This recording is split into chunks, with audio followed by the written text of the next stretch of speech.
Et donc la question qu'on pourrait se poser, et on en a parlé dans la vidéo précédente, c'est qu'est-ce qu'on fait quand on n'a pas le temps de prendre une décision?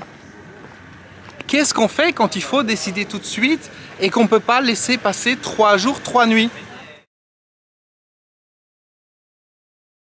Donc on est toujours dans la vague émotionnelle, dans la prise de décision. Et comme tu l'as vu dans les vidéos précédentes, on a décrit ce processus émotionnel de prendre une décision. Et j'ai pris l'exemple d'une décision que j'ai eu à prendre il n'y a pas longtemps, à savoir est-ce que je déménageais pour quitter l'appartement où je suis et aller dans un autre appartement qui m'a été proposé, ou est-ce que je restais dans l'appartement où je suis actuellement.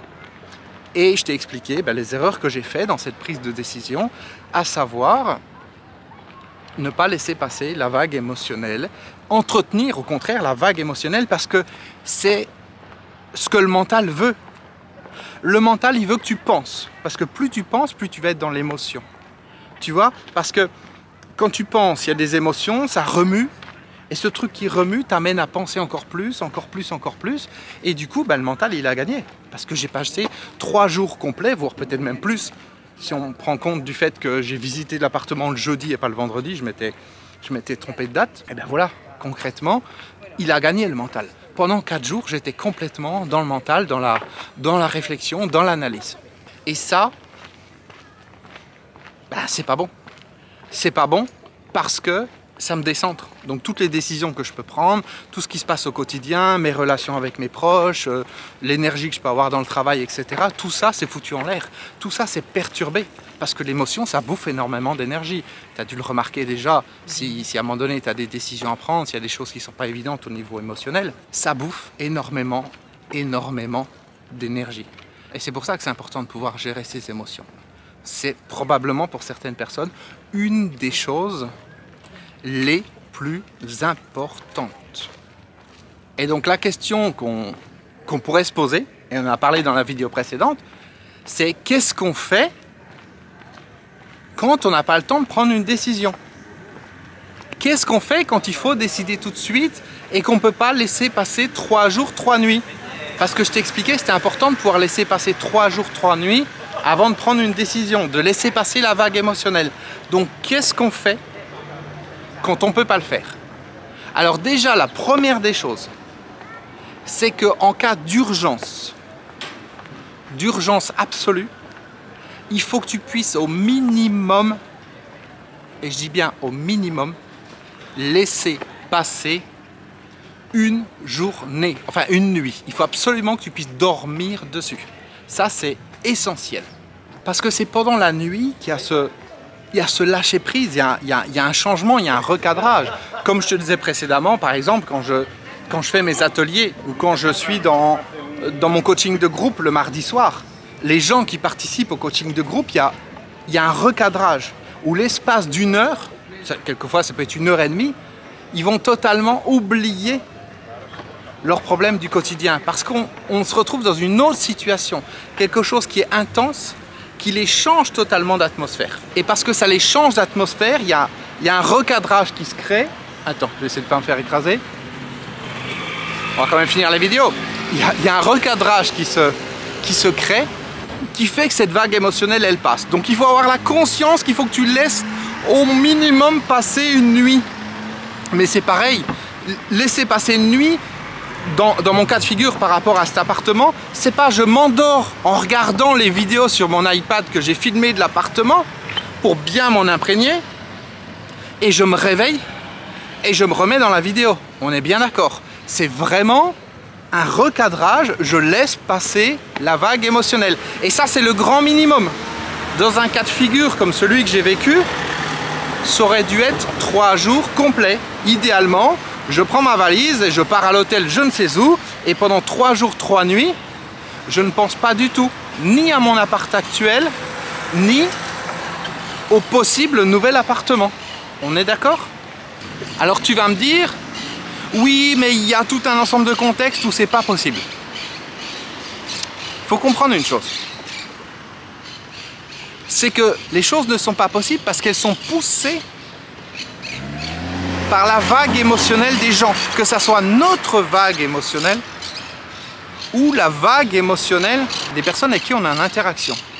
Par exemple, dans ce cas particulier, c'est moi qui me suis mis la pression intérieurement de dire il faut que je donne la réponse vendredi matin. Attends, on voit plus trop là, je suis sous les arbres.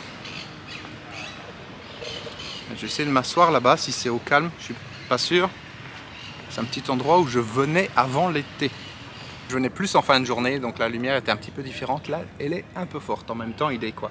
Il est 11h56, donc forcément, c'est le moment le pire de la journée en termes de lumière. Donc, j'en reviens à cette vague émotionnelle et au fait d'attendre 3 jours, 3 nuits et de faire qu'au minimum, tu dois attendre une journée. Quand il y a une pression pour que la décision soit prise rapidement, cette pression est toujours initiée par l'émotion de quelqu'un. Ça peut être ma propre émotion qui fait que je me mets en pression parce que je ne veux pas perdre l'appartement, parce que je sais qu'il va être mis en location, et puis c'est maintenant que je dois prendre ma décision. Donc c'est moi qui me pressionne intérieurement et je veux absolument trouver la réponse rapidement pour pouvoir la donner à la propriétaire. Donc c'est mon initiative. Et la deuxième initiative, la deuxième source d'émotion, de pression dans le temps, ça peut être la propriétaire en elle-même qui me dit oui, mais il faut que tu me dises rapidement parce que c'est ma fille qui va s'occuper de l'appartement, il faut qu'elle voie pour acheter une nouvelle télé pour la mettre dedans. Si c'est pas toi qui aménage, il faut qu'on mette une télévision. Il y a la porte de la cuisine, on n'aime pas parce qu'elle s'ouvre sur le lave-vaisselle, on va la mettre en coulissante, etc. Alors que moi j'avais dit non, ça me va très bien comme ça. Tu vois, il y a tout un ensemble de choses qui font que il y a une pression qui se met en place. Et quand tu n'as pas la conscience de cette pression, quand tu n'as pas la conscience qu'il y a cette vague émotionnelle qui est là, qui te pressurise, parce qu'elle te pressurise de toi-même si tu es émotionnel, mais elle te pressurise également des gens autour de toi s'ils sont émotionnels. Ou même des deux en même temps, si tu es émotionnel et que la personne est émotionnelle. Donc du coup, il faut avoir la conscience de cette pression. Et quand j'ai la conscience de quelque chose, je peux interagir avec ce quelque chose. Quand j'ai la conscience de la pression, je peux très bien dire « Ok, je suis conscient qu'il faut que je laisse ce délai, donc je vais mettre une option. Je vais parler à la propriétaire, je vais lui dire « Écoute, je ne sais pas si je vais prendre l'appartement ou pas. On est tel jour, j'ai besoin que tu me laisses 3 jours pour réfléchir. Si tu veux commencer les travaux avant, c'est ok. Commence par des choses que tu peux faire qui ne dépendent pas du fait que je sois dedans ou pas. Tu n'es pas obligé de voir pour acheter la nouvelle télévision maintenant. Tu peux commencer déjà par réparer ce qu'il y a à réparer au niveau des salles de bain, par exemple. Ou tu peux commencer par faire telle ou telle réparation, par faire telle ou telle peinture, tu vois. Parce qu'a priori, la peinture, que ce soit moi ou quelqu'un d'autre qui va dedans, la propriétaire, elle voulait le refaire tout en blanc cassé, l'appartement, parce que c'est sa couleur, alors que là, il est plus en gris clair. Donc ça ne dépend pas du fait que je sois dedans ou pas. Donc elle peut très bien commencer les travaux, que je vienne ou que je ne vienne pas. Tu vois? Et quand tu as conscience de ça, tu peux négocier, tu peux te poser et tu peux aussi, quelque part, recadrer la personne par rapport à son émotionnel. Si tu joues le jeu de son émotionnel, elle va t'embarquer dans la vague émotionnelle. Et c'est ça le problème avec les personnes qui ne sont pas, on va dire, émotionnelles, entre guillemets, comme je peux l'être, c'est qu'elles se font embarquer dans la vague émotionnelle des autres. Alors, je ne vais pas détailler ça maintenant parce que c'est quelque chose d'assez important. On va en parler dans la prochaine vidéo. Ok? Donc, j'arrête pour l'instant et dans la prochaine vidéo, je te parlerai de l'impact de cette vague émotionnelle sur les autres personnes et comment toi, tu peux être impacté par la vague émotionnelle des autres, que tu sois toi-même émotionnel ou pas. Donc, on voit ça dans la prochaine vidéo. À demain. Ciao!